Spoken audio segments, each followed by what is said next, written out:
Assalamualaikum warahmatullahi wabarakatuh.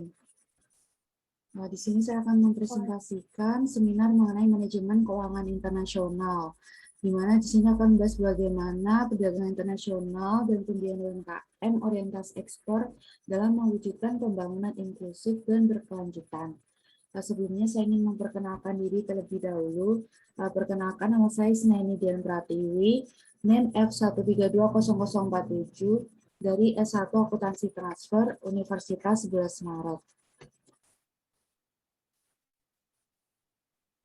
Baik, sebelum itu saya akan memberikan kata-kata bijak dari Jeff Bezos yang mengatakan, if your competitor focus, you have to wait until there is a competitor doing something. Being customer focus allows you to be more pioneering. Jadi kalau kamu terlalu fokus pada kompetitor atau pesaingmu, kamu akan menunggu sampai pesaingmu itu melakukan sesuatu, sehingga kita bisa aja menjadi seorang pengikut. Sedangkan kalau kita fokusnya pada pelanggan, maka kita akan melakukan yang terbaik, sehingga kita akan bisa menjadi perintis atau pionir, sehingga kita bisa melakukan atau membuat sesuatu yang baru dibandingkan menjadi seorang pengikut. Next, nah untuk selanjutnya kita lanjut aja langsung ke materi seminarnya. Untuk outline-nya hari ini yaitu membahas strategi pembangunan ekonomi nasional inklusif, di mana di sini membahas mengenai pengembangan SDM, pembangunan infrastruktur, ada bagaimana penyederhanaan regulasi Omnibus Law, ada bidang usaha prioritas SDM,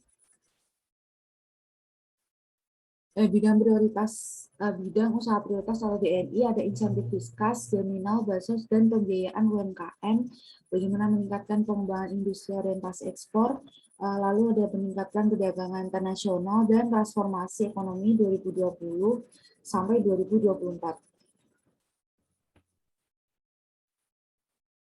Selanjutnya, asumsi makro APBN 2020 dan Outlook perekonomian Indonesia tahun 2020.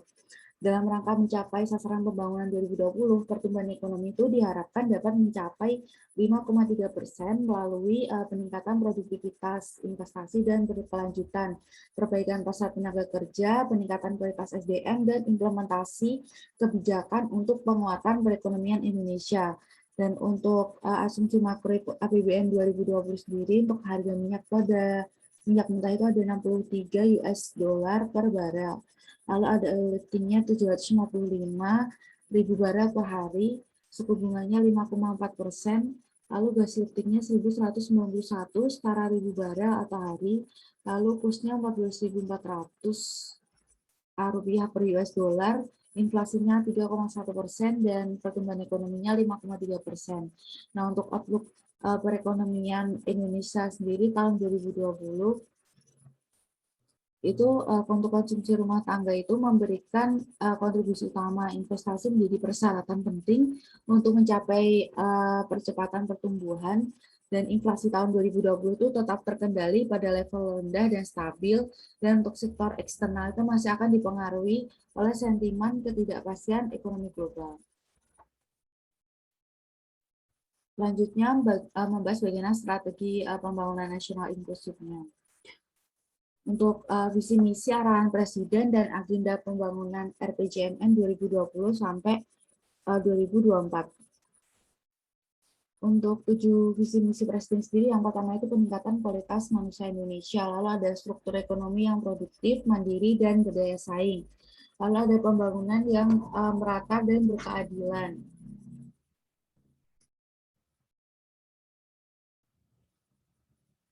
Lalu yang ketiga ada pembangunan yang merata dan berkeadilan, ada mencapai lingkungan hidup yang berkelanjutan, ada kemajuan budaya yang mencerminkan kepribadian bangsa, lalu ada penegakan sistem hukum yang besar, korupsi, bermartabat, dan terpercaya, lalu ada pelindungan bagi segenap bangsa dan memberikan rasa aman pada seluruh warga. Lalu ke-8 ada pengelolaan pemerintahan yang bersih dan efektif dan terpercaya, lalu ada sinergi pemerintah daerah dalam rangka negara kesatuan. Lalu untuk arahan presidennya, yaitu ada satu pengembangan SDM, pembangunan infrastruktur, penyederhanaan regulasi, penyederhanaan birokrasi, serta yang kelima ada transformasi ekonomi, sehingga menghasilkan 7 agenda pembangunan RPJMN-nya, itu yang pertama memperkuat ketahanan ekonomi untuk pertumbuhan yang berkualitas, lalu ada mengembangkan wilayah untuk mengurangi kesenjangan yang menjamin pemerataan, lalu ada peningkatan sumber daya manusia yang berkualitas dan berdaya saing, ala ada revolusi mental dan pembangunan kebudayaan, serta ada memperkuat infrastruktur untuk mendukung pengembangan ekonomi dan pelayanan dasar, lalu membangun lingkungan hidup, meningkatkan ketahanan bencana dan perubahan iklim, dan terakhir itu bagaimana memperkuat stabilitas bukan HANKAM dan transformasi pelayanan publik. Selanjutnya pembangunan SDM dan pengembangan vokasi. Itu untuk membangun kompetensi SDM yang memenuhi syarat era industri melalui 5 strategi pengembangan pendidikan dan pelatihan kejuruan dengan berfokus pada 3 lembaga kejuruan utama dan sektor-sektor prioritas, yaitu untuk meningkatkan kualitas SDM melalui pendidikan dan pelatihan vokasi dari SMK, BLK, dan Poltek. Dan untuk 6 sektor prioritasnya itu ada agribisnis, manufaktur, pariwisata, pekerja migran, tenaga kesehatan, dan ekonomi digital. Nah, untuk keterlibatan industri itu sangat penting dalam perbaikan vokasi. Untuk itu, pemerintah memberikan insentif bagi industri yang berperan aktif dalam mengembangkan vokasi antara lain dengan memberikan support tax deduction sebesar 200%. Pemerintah dengan melakukan perkenalan kartu prakerja dalam upaya meningkatkan kualitas SDM Indonesia. Dan program kartu prakerja ini adalah bantuan pelatihan vokasi yang ditunjukkan untuk mencari kerja, pekerja atau buruh aktif, dan atau pekerja atau buruh yang terkena pemutusan hubungan kerja yang membutuhkan peningkatan kompetensi. Nah, untuk manfaatnya sendiri, untuk pelatihan vokasinya sendiri untuk scaling, upscaling, dan reskilling. Lalu ada sertifikat kompetensi dan insentifnya. Serta untuk kriteria penerimaan KPI sendiri ada WNI berusia 18 tahun dan tidak sedang mengikuti pendidikan formal.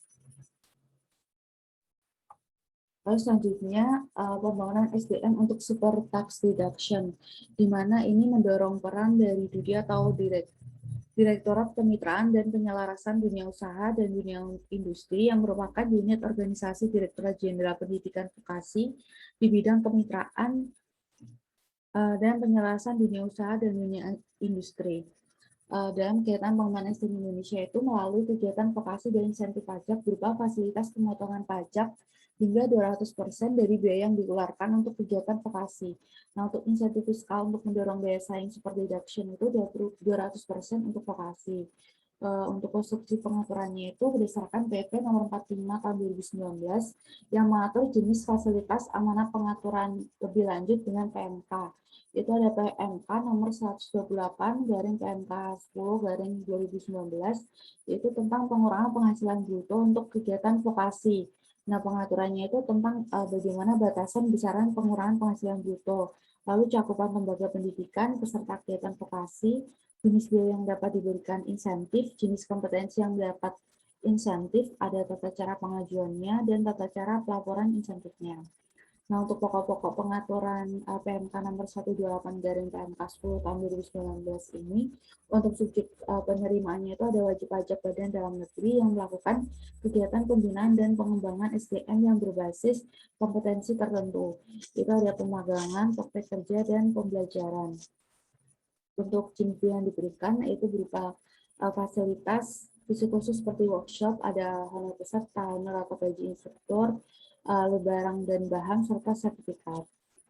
Untuk bentuk insentifnya sendiri, itu ada pengurangan pajak penghasilan bruto paling tinggi 200% yang terdiri dari 100% real dari kegiatan vokasi, dan yang kedua ada tambahan paling tinggi 100% dari biaya real sepanjang tidak menyebabkan rugi fiskal. Jika menyebabkan rugi fiskal, maka tambahan hanya diberikan sebesar jumlah yang menyebabkan penghasilan kena pajak itu nihil.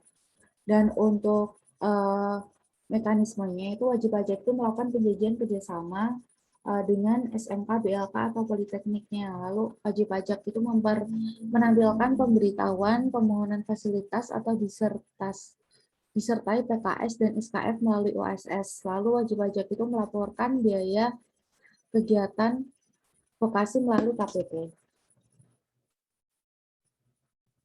Lalu selanjutnya pembangunan infrastruktur untuk proyek strategi nasional dan pengembangan kawasan ekonomi khusus.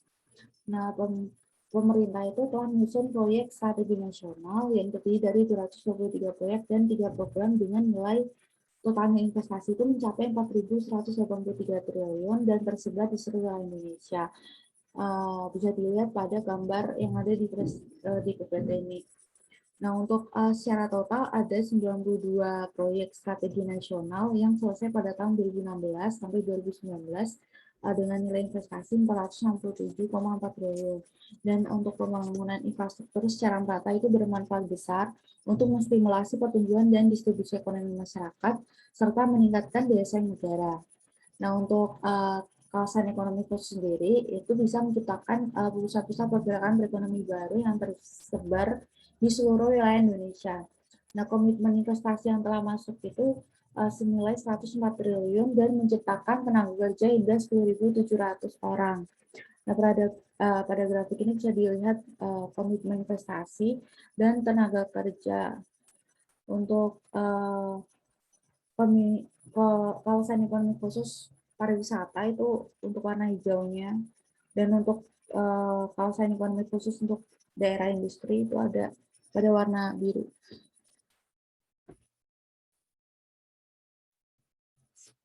Oke, kita lanjut untuk bagaimana menyederhanakan regulasi Omnibus Law, di mana untuk latar belakang Omnibus Law sendiri itu banyaknya peraturan perundang-undangan yang saling disharmoni menjadi masalah regulasinya.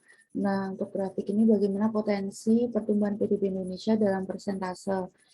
Tanpa reformulasi kebijakan, pertumbuhan ekonomi akan menurun. Hal ini disebabkan oleh pertumbuhan angkatan kerja yang melambat dan stok kapital yang tidak berkembang. Nah, untuk Indonesia saat ini itu tumpang tindih regulasi dan inefisiensi birokrasi adalah faktor paling bermasalah dalam berbisnis. Masih terdapat 7 juta orang pengangguran, yaitu 58% pekerja dan bekerja secara informal. Dan adanya aktivitas investasi Indonesia terendah di ASEAN, di antara 5 negara ASEAN lainnya. Lalu untuk hambatan regulasi dan institusi sendiri, keduanya merupakan hambatan utama untuk Indonesia bertumbuh berdasarkan hasil diagnostik pertumbuhan. Nah, untuk Omnibus Law ini sebagai strategi reformasi regulasi agar penataan dilakukan secara sekaligus terhadap banyak peraturan perundang-undangan. Yaitu yang pertama, menghilangkan tumpang tinggi antar peraturan perundang-undangan, adanya efisiensi proses perubahan atau pencabutan peraturan perundang-undangan, dan menghilangkan ego sektoral.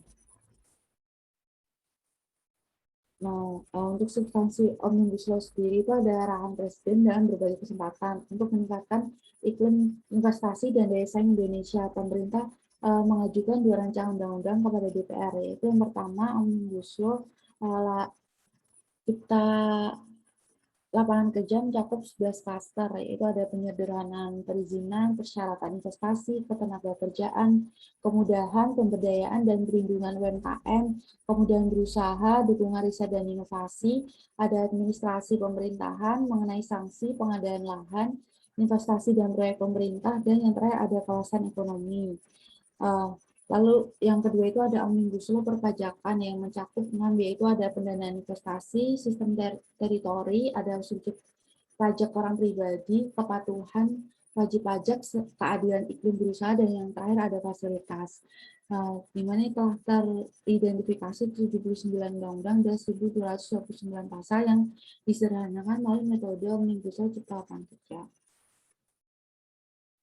Berikut alur pengaturan Omnibus Law Cipta Lapangan Kerja, di mana untuk Omnibus Law Cipta Lapangan Kerja ini, sumber Cipta Lapangan Kerja itu ada dari investasi, UMKM, dan pemerintah.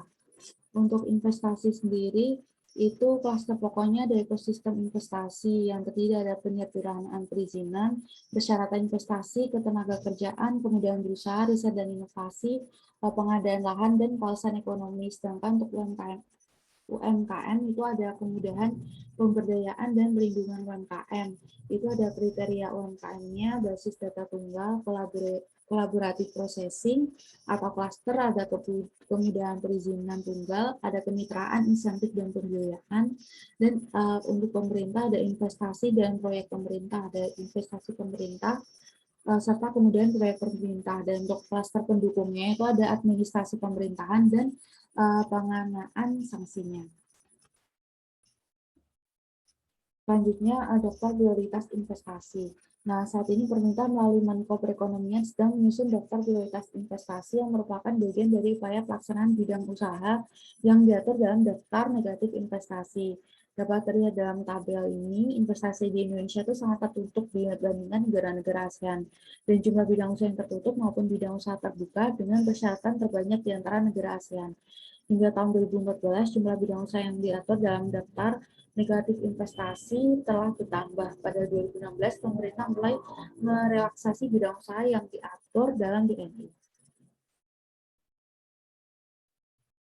Untuk selanjutnya itu mengenai insentif fiskal, ragam insentifnya.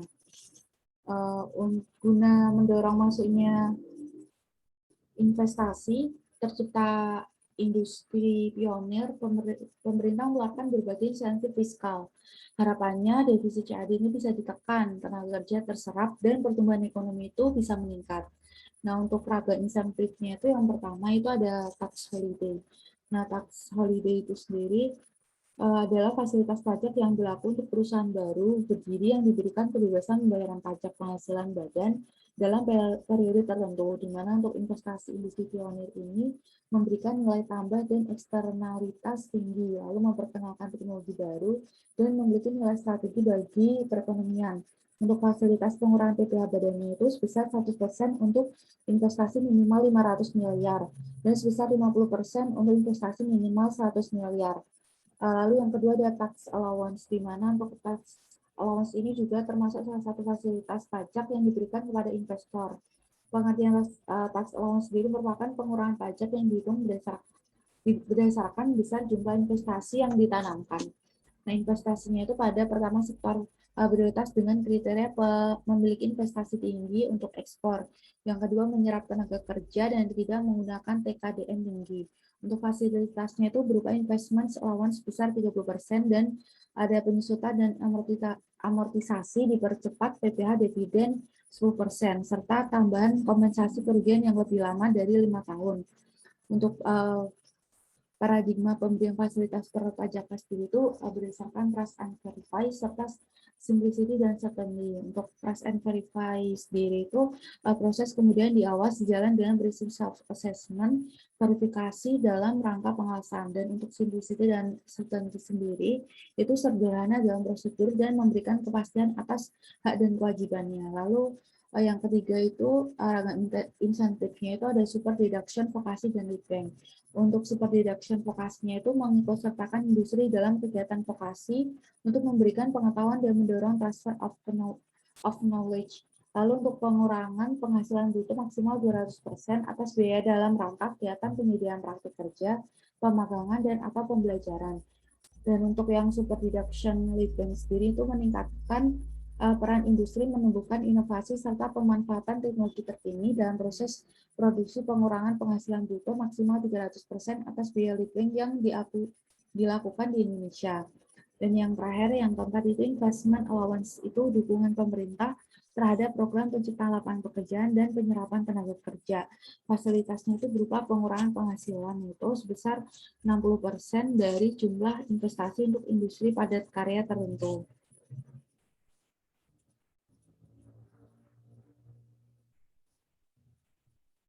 Untuk selanjutnya itu insentif fiskal tax holiday untuk industri pionir.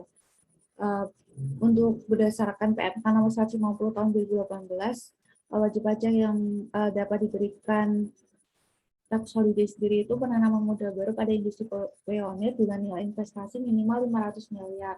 Itu terdiri dari 18 sektor dan 169 KBLI. Lalu untuk persentase pengurangannya itu 100% untuk tax holiday dan 50% untuk mini tax holiday. Dan jangka waktunya itu untuk tax holiday-nya itu investasi 500 miliar sampai dengan lebih dari 1 triliun itu 5 tahun. Untuk 1 triliun sampai lebih dari 5 triliun itu 7 tahun. Dan untuk investasi 5 triliun sampai lebih dari 15 triliun itu 10 tahun, lalu untuk 15 triliun sampai dengan lebih dari 30 triliun itu 15 tahun, dan investasi minimal 30 triliun itu untuk 20 tahun, dan untuk minimal tax holidays investasi 100 miliar sampai dengan lebih dari 500 miliar. Nah, untuk masa transisinya 50% untuk selama 2 tahun untuk tax holiday dan 25% selama 2 tahun untuk mini tax holiday. Dan untuk prosesnya itu otomasi dikhususkan dengan sistem OSS. 8 sektor berdasarkan PMK nomor 15 tahun 2018 itu ada industri logam dasar hulu, pemurnian dan atau pengilangan minyak, ada petrokimia, kimia dasar anorganik, industri kimia dasar organik, ada bahan baku farmasi, pembuatan peralatan, radiasi elektromedikal dan elektroterapi, ada industri pembuatan mesin, komponen utama mesin, pembuatan komponen mesin pembangkit tenaga listrik, pembuatan komponen utama kapal, kereta api, pesawat terbang, lalu ada pengolahan berbasis hasil pertanian, perkebunan, kehutanan, infrastruktur ekonomi, dan ekonomi digital. Lalu selanjutnya jaminan bantuan sosial dan pembiayaan UMKM. Nah, untuk pelulusan program jaminan dan bantuan sosial itu merupakan komitmen pemerintah dalam rangka meningkatkan daya saing dan penguatan kualitas SDM serta untuk mempercepat penanggulangan kemiskinan dan ketimpangan pendapatan. Melalui dukungan jaminan dan bantuan sosial, total manfaat tidak hanya diterima oleh pekerja, namun juga dirasakan oleh keluarga pekerja. Nah, berikut ini merupakan grafik antara tingkat kemiskinan, indeks Gini, bantuan sosial, pemerintah pusat, serta bantuan sosial. Selanjutnya mengenai dukungan bagi UMKM dalam hal pembiayaan. Ke depan pembiayaan UMKM diarahkan dengan mengintegrasikan seluruh jenis pembiayaan UMKM. Usaha mikro dan kecil yang unbankable dibina dan dikembangkan melalui CSR dan program kemitraan dan bina lingkungan hingga kemudian naik kelas pada pola pembayaran terakhir yaitu kredit komersial. Nah, untuk program kemitraan dan bina lingkungan dari BUMN dan dana CSR dari perusahaan swasta dapat dimanfaatkan untuk penerimaan yang masih unbankable. Untuk fasilitas pembiayaan yang diberikan akan menyesuaikan seiring kemajuan usaha hingga pada akhirnya unit usaha tersebut hanya layak diberikan pembiayaan komersial. Siklus pembiayaan UMKM berdasarkan kondisi keuangan dan usaha. Nah, ini berikut merupakan gambar grafik siklus pembiayaan UMKM berdasarkan kondisi keuangan dan usahanya. Itu dari perusahaan swasta dan BUMN yang bankable, terus ada ultramikro ke Kementerian Keuangan, lalu dana bergulir EPDB, kredit UMKM ke bank wakaf mikro, dan ada mekar ke PT PMN, dan akur untuk lembaga keuangan bank dan non-bank, serta ada lembaga keuangan bank dan non-bank yang bankable itu terhadap kredit komersial. Lalu selanjutnya meningkatkan pengembangan industri berorientasi ekspor. Kebijakan industri berorientasi ekspor itu prioritasnya untuk industri yang dan industri lainnya dengan menyelesaikan akar pemasa industri prioritas tersebut seperti modernisasi permesinan untuk industri makanan dan DPT serta pemberian insentif industri lainnya yang membutuhkan. Nah, untuk pembangunan industri itu ada industri berorientasi ekspor, hilirisasi industri, industri substitusi impor, industri berbasis inovasi, dan industri lainnya. Untuk yang berbasis ekspor ada makanan, minuman, tekstil dan makanan, pakaian, elektronik, otomotif, dan kimia, dan bisa terlihat pada grafik berikut ini. Selanjutnya, untuk meningkatkan produk ekspor dan mendorong industri substitusi impor, pemerintah menjalankan berbagai kebijakan untuk memperkuat neraca perdagangannya. Program jangka pendeknya itu ada implementasi mandatory B30, ada grafikasi batubara, ada penguatan trust Pacific Petrochemical Indo-Tama, ada pembangkitan smelter untuk hilirisasi produk tambang, ada green refinery di Pelaju Sumatera Selatan, ada kebijakan biaya masuk tindakan pengamanan sementara dan kecepatan penjagaan perdagangan. SCEP ada IEU CEPA, ada BSP dan Bia Taiwan. Selanjutnya Indonesia Trade Negotiation. Berikut ini beberapa negosiasi perdagangan di Indonesia. Yang baik itu yang sedang berjalan, yang diimplementasikan, dan ratifikasi proses. Untuk selanjutnya itu transformasi ekonomi mengenai Regional Comprehensive Economic Partnership, di mana RCEP ini merupakan konsolidasi lebih lanjut kesepakatan FTA 10 negara ASEAN dengan 6 negara mitra FTA-nya, yaitu ada China, Korea, Jepang, India, Australia, dan New Zealand. Indonesia merupakan inisiator dan negara koordinator untuk perundingan RCEP sendiri. Untuk 29% itu perdagangan dunia, 47% itu populasi dunia, 30% dari PDB dunia, dan 32% dari foreign direct investment di dunia. Selanjutnya, transformasi ekonomi dimulai tahun 2020 sampai 2024. Transformasi ekonomi yang dilakukan di tahun 2020 sampai 2024 itu membuat Indonesia keluar dari middle income trap tahun 2036, dan investasi pada sektor industri yang bernilai tambah tinggi membuat rata-rata pertumbuhan investasi sepanjang 2020 sampai 2024 itu mencapai 7%, di mana rata-rata pertumbuhannya itu PDB real 5,7%, PDB real per kapitanya itu ada 5%. Target tahun 2045, negara maju PDB terbesar kelima yaitu 7,4 triliun, dan peranan KTI menjadi 25%.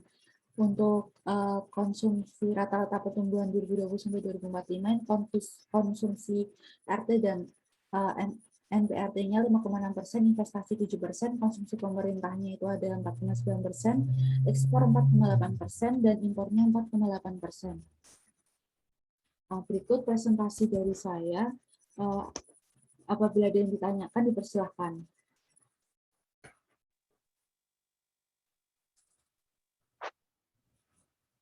Mbak Isna mau tanya, Mbak Isna. Baik, silakan. Mau tanya nih, bagaimana sih upaya pemerintah agar usaha mikro itu naik kelas dan koperasi modern itu tumbuh? Makasih. Oke. Baik, terima kasih untuk pertanyaannya.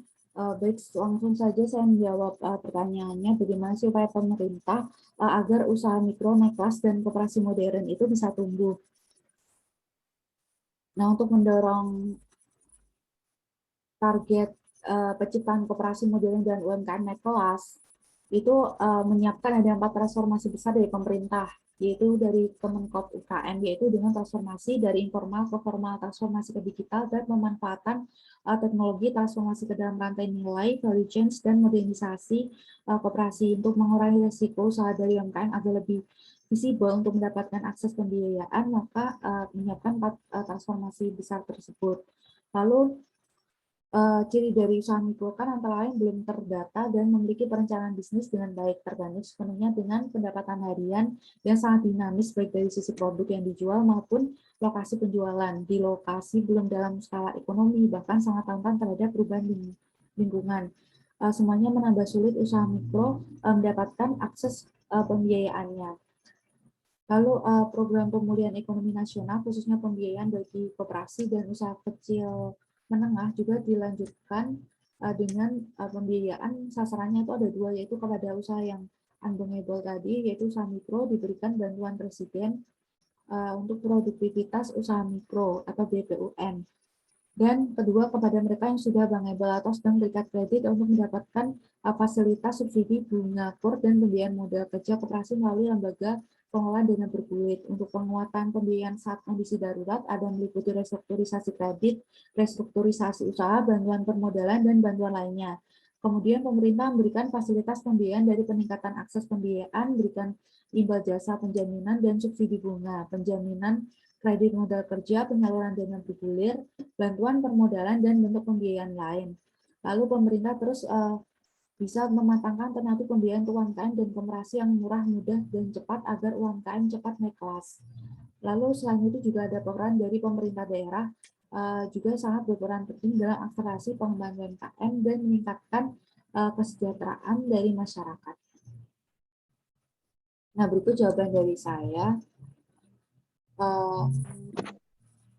Oh, baik Mbak Isna, makasih jawabannya. Baik, sama-sama. Mungkin sekian presentasi dari saya. Apabila ada kesalahan atau kekurangan, saya mohon maaf yang sebesar-besarnya. Sekian dan terima kasih.